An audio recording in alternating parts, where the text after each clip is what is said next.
Assalamualaikum guys, kembali lagi di Vim Video Channel. Untungan mana breeding dengan penggemukan untuk domba Garut? Sama-sama menguntungkan, sama-sama Anda berpeluang menjadi bos, sama-sama Anda berpeluang menjadi miliarder muda. Jadi kok bisa? Gitu. Tanda tanya, kok bisa? Semuanya bisa dilakukan guys, dan itu bisa Anda mulai dari kota maupun dari kampung. Yang menjadi miliarder sekarang dulunya orang kampung, dulunya susah. Jadi kalau sekarang kita susah, nikmatin aja. Mudah-mudahan kalau nggak kita ngalamin, enaknya anak kita. Anggap aja kita ini sekarang lagi menyusun tirakat untuk anak kita atau untuk keluarga kita atau bahkan untuk orang lain. Jadi mudah-mudahan di video kali ini ada sesuatunya lah, walaupun nggak ada ya nggak apa-apa. Saya coba perbandingkan guys, kalau misalkan penggemukan itu biasanya seperti di video sebelumnya, ada penggemukan domba betina, ada penggemukan domba jantan. Silahkan aja tinggal pilih. Kalau penggemukan domba betina tentunya harganya lebih murah, terus kita juga punya targetnya lebih banyak di kiri kandang. Dengan uang 10 juta kita bisa punya 20 ekor. Kalau kita kisaran harga 500. Kalaupun misalkan banyak sih yang nanya kemana jualnya, mulailah guys membuat pasar sendiri, membuat postingan ke Facebook, ke Instagram, ke YouTube. Setiap bulan Anda pasti beli kuota untuk YouTube untuk handphone Anda. Dan saya saat ini bekerja masih 95% total dari handphone semua guys. Mengambil gambar, ngedit, ngupload segala macamnya hanya dari satu handphone. Bahkan handphone saya ini udah awet rajet guys, udah pecah-pecah, udah ganti LCD satu kali. Tapi karena memang satu masih ada hal yang lain ketika saya mau beli kamera. Walau pada basicnya saya basic di kamera, tapi mudah-mudahan dengan saya menggunakan handphone terus kemana-mana bisa menjadi inspirasi bagi yang melihat atau yang menyaksikan saya berusaha atau bekerja hanya dari gadget atau dari handphone guys. Dan kembali lagi ke pokok utama, kalau misalkan Anda sekarang punya 10 ekor betina atau memulai dari 1 ekor menitipkan ke tetangga atau ke saudara atau ke orang yang Anda percaya, sama dengan Anda sudah menjadi bos, memulai ternak. Terus kemudian kerjasamanya seperti apa? Kalau menitipkan ke orang lain biasanya ada yang 60%, 40%, ada yang ketika hasil anaknya itu ada yang dibagi 2 dari harga, ada yang dibagi 2 dari si anakannya itu sendiri. Ketika Anda punya 10, tentunya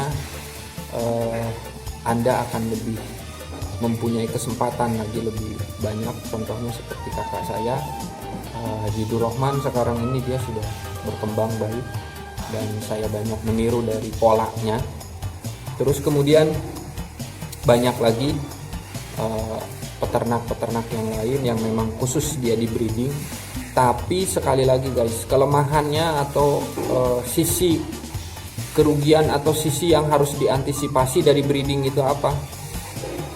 Biasanya breeding itu masa panennya 8 bulan guys.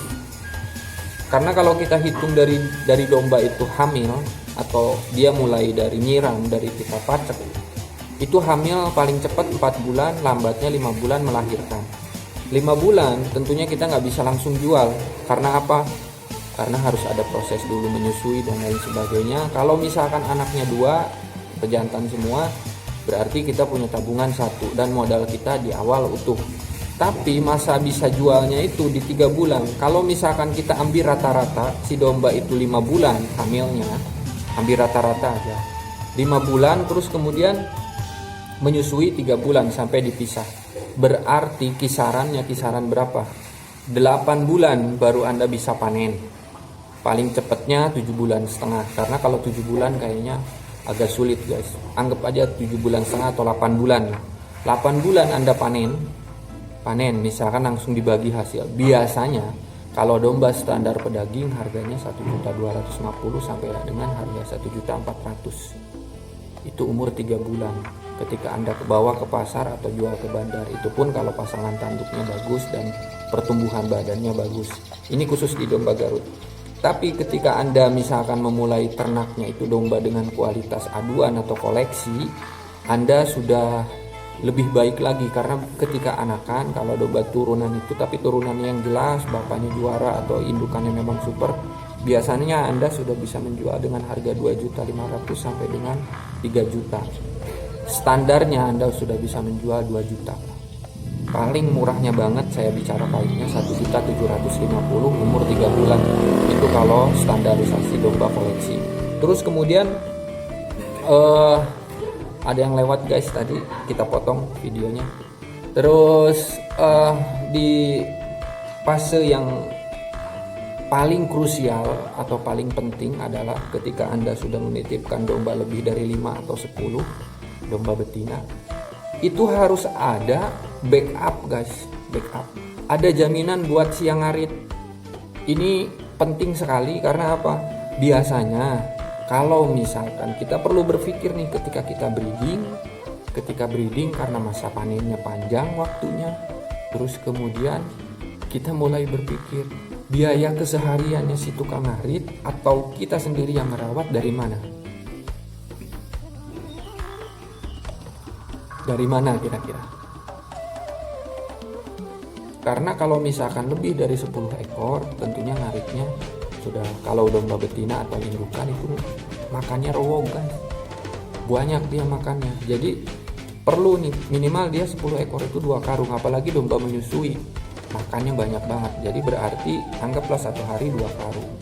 Jadi kriteria pertama yang harus Anda lihat adalah si orang itu harus ada aktivitas lain selain ngarit. Anggaplah ngarit itu sebagai kerja tambahan atau ekskul lah gitu kalau bahasa ABG-nya itu. Jadi harus kerjaan tambahan, yaitu kalau misalkan dia tani dari pagi sampai siang, dia ke kebun atau dia merawat hal yang lain atau kerja yang lain, atau misalkan dia dari sore baru dia ngarit. Solusi yang kedua dari saya, biasanya dia minta jaminan, atau walaupun dia nggak minta, kita kasih jaminan dia misalkan 500.000 per bulan gitu. Jadi atau 300.000 per bulan, itu jaminan supaya dia fokus ngerawat domba kita. Begitupun kita kalau kita ngerawat sendiri domba itu, sama, kita pun harus ada backup. Sama seperti saya, kalau sekarang saya ngandelin dari breeding atau dari penggemukan. Sekarang karena ekonominya memang lagi begini, terus kemudian standarisasi pengeluaran per harinya itu di setiap rumah berbeda. Tentu saya pun berpikir apa nih untuk hariannya untuk menutupi. Contohnya saya alhamdulillah ada kanal YouTube atau ada TV di YouTube.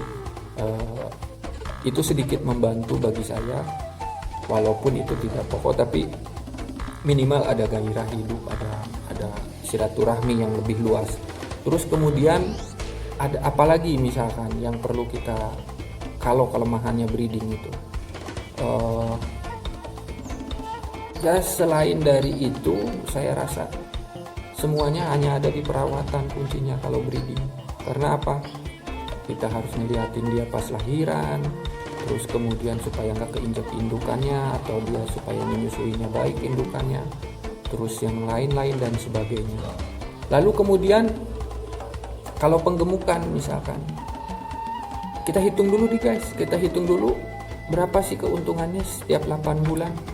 Ketika kita misalkan naruh indukan yang harga 2 juta selama 8 bulan, kalau misalkan kita hitung 8 bulan, kalau petetnya itu bisa langsung kita jual, berarti sejuta, anggaplah 1.400.000 paling bagusnya. Berarti kalau misalkan dari 10 ekor 18 juta 8 bulan. Terus kemudian misalkan sekarang petetan, ya clear ya itu ya. Jadi hitungannya begitu, resiko dan keuntungannya. Jadi intinya kalau breeding itu anggaplah kerja sambilan. Atau kalau kita mau breeding harus ada pendapatan lain untuk penunjang kesehariannya. Ini untuk pemula. Ketika sudah berjalan, itu baru kerasa kita bisa jual mungkin setiap bulannya atau setiap 2 bulan sekali untuk hitung-hitung gaji kita atau gaji yang menarik. Terus kemudian untuk penggemukan itu biasanya kalau misalkan kita penggemukan sayur, kalau domba priangan ada yang harga 1.100.000, 1.200.000. Kalau misalkan domba Garut ada yang 1.250.000. Kita ambil rata-rata modalnya 1.250.000 aja guys. Kita bongkar ya rahasianya kenapa orang banyak di Facebook atau di YouTube lebih banyak memposting petetan atau dia jual belinya di petetan. Karena apa? Untungnya paling menjanjikan. Petet itu, bisnis petet itu, penggemukan petet itu untungnya lebih menjanjikan. Kenapa? Alasannya karena pada prinsipnya orang akan lebih suka dengan domba pejantan. Terlebih ketika kita mau merawatnya dari kecil, dari mulai umur dia lahir 2 minggu atau 3 minggu pun si bulu di sekitar tanduknya sudah dibutik guys, untuk menandakan bahwa dia pejantan dan keluar pasangan tanduknya bagus. Ketika pasangan tanduknya seperti ini, dia bagus, itu mau domba sayur, mau domba adu, keturunan langsung, itu udah bisa, harganya udah beda kita. Apalagi warnanya putih, apalagi dia pertumbuhannya sedikit bagus, terlebih kalau bagus, apalagi anak satu, itu udah gudang duit guys. Itu udah, misalkan Anda ngerawat nggak usah jauh-jauh, seminggu 2 minggu ketika kita posting udah banyak yang merawat. Karena intinya kalau harga petet itu lebih luar biasa daripada dibanding domba yang udah siap potong atau domba yang lain-lainnya. Karena apa? Orang akan lebih suka melihat pertumbuhannya, karena dia masih cepat pertumbuhan, masih cepat, sampai 8 bulan itu masih kelihatan. Setiap 2 minggunya masih bisa kita lihat prospek atau terus dia masa tumbuhnya. Terus kemudian akses jualnya sama. Anda harus membuat pasar sendiri ketika Anda jauh dari pasar atau dari yang lainnya, media-media yang lainnya, misalkan media pasar tradisional atau pasar hewan. Ketika Anda dekat dengan pasar hewan, saya lihat sekarang pasar youtuber baru banyak berdatangan, ngupload di pasar, rekomendasi harga dan lain sebagainya. Banyak juga yang bermunculan sekarang, update domba Garut di sini, harga domba Garut di sini. Alhamdulillah, jujur saya merasa senang karena semakin banyak, entah itu yang di Bogor, di Subang, Purwakarta, terus Jonggol, yang di mana-dimana. Semakin banyak Anda postingan tentang domba Garut, semakin bahagia saya. Karena apa? Saya niatnya pulang kampung ke Garut juga dengan motivasi minimal saya bisa bergerak di bidang domba Garut atau mempertahankan budaya Garut. Terus banyak juga nih guys modus-modus yang memang beredar saat ini. Karena tanduknya itu bagus, pasangan tanduk bagus, terus kemudian dilihat bulunya juga lembut atau pertumbuhannya bagus, mulailah dia tergoda dengan apa? Mulai dia tergoda dengan mengakui bahwa itu domba keturunan, bahwa itu domba koleksi. Padahal sejatinya nggak tahu apakah itu dia hasil ternak sendiri, apakah itu dari orang lain atau dari orang lain. Itu cara orang untuk berjualan, dan saya rasa Anda tidak perlu menirunya. Cukup Anda berbicara apa adanya bahwa ini domba-domba biasa dan tidak masuk ke domba kategori koleksi dan yang lain sebagainya atau keturunan. Tapi kalau misalkan pasangan tanduknya bagus dan lain sebagainya, katakan saja yang sesungguhnya bahwa domba ini domba memang asli Garut kalau memang rumpung, terus kemudian pasangannya bagus, pasangan tanduk bagus, prospek pertumbuhannya bagus, dan harganya Anda minta tinggi. Karena apa? Pada umumnya kalau domba pasangan tinggi bagus, tanduknya memang biasa, itu biasa, harganya pasti lebih mahal. Di pasar pun sama seperti itu. Jadi berapa keuntungannya, atau lebih menguntungkan mana, breeding dengan penggemukan? Tentu kalau saya milih lebih baik penggemukan petetan, karena saya hidup di era yang sekarang. Terus kemudian saya sudah menyusun pasar saya sendiri, terus kemudian Kenapa saya memilih penggemukan? Karena satu, perputarannya lebih cepat dibanding ternak. Tapi tidak mengesampingkan juga ada 1-2 ekor memang saya yang ternak yang memang saya anggap indukannya unggulan atau yang lain-lain sebagainya. Tapi kalau bagi Anda yang masih muda, saya rasa Anda perlu gairah. Karena ketika Anda ada yang ditunggu setiap harinya atau setiap minggunya, tentu Anda pasti akan lebih bergairah dalam menanti hasil atau untung. Karena sekarang walaupun di kampung tetap aja ngerokoknya pengen ada yang bermerek, terus kemudian makan juga pengen enak. Berarti yang harus Anda tingkatkan apa? Pendapatan itu dari mana? Dari hasil usaha. Berarti usahanya harus diperbaiki lagi, konsepnya harus dibagusin lagi. Mulailah sekarang belajar mencari celah. Contohnya main ke pasar, cari-cari petetan yang bagus, atau main ke peternak, barangkali dia mau jual ada petetan yang bagus atau ada peluang-peluang yang lain. Disitulah kuncinya. Kalau misalkan kita mau bicara keuntungan dari petet, memang sangat menggiurkan sekali. Jujur saya pun beberapa kali tergoda untuk mengakui bahwa domba, tapi enggak lah. Kalau saya katakan ini domba bukan turunan, tapi ini potensi untuk menjadi domba koleksi atau menjadi domba yang baik, saya akan katakan baik. Tapi kalau misalkan ada juga petetan domba turunan, bahkan misalkan dia turunan asli domba juara, bahkan bapaknya sudah puluhan kali juara dan terkenal, malahan di petetannya itu nggak enak guys dilihatnya. Ini menjadi fenomena di kalangan kolektor. Mereka tahu, wah ini domba ini jelek, wah domba ini petetnya nggak enak dilihat, begini. Pokoknya Anda melihat domba itu petetnya, pasti Anda, bukan domba pilihan saya. Banyak sekali di kandang saya juga ada sekitar 3 ekor yang begitu. Setiap ada orang datang saya liatin, enggak. Tapi saya tetap mempertahankan domba itu karena apa? Dan saya mintanya mahal. Karena apa? Untuk mendapatkannya aja susah. Dan kalau ciri khas domba yang memang keturunan asli, itu dari umur 4 bulan 5 bulan juga guys sudah kelihatan. Kita acungkan tangan dia sudah mundur. Atau ada ciri-ciri lain yaitu kelihatan respon atau respect terhadap orang, dia akan lebih akrab. Akan lebih dekat ke orang. Itu tanda-tanda domba keturunan yang istimewa atau yang bagus.